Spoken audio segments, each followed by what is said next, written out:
या तरुणपणी अति आळस हा व्यभिचार कराया लावितसे.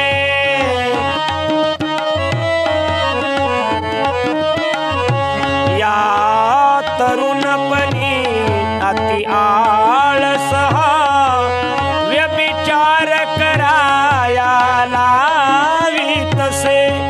व्यभिचार कराया लावितसे. व्यसनाधीन माणूस पाप करी. व्यसनाधीन माणूस पाप करी.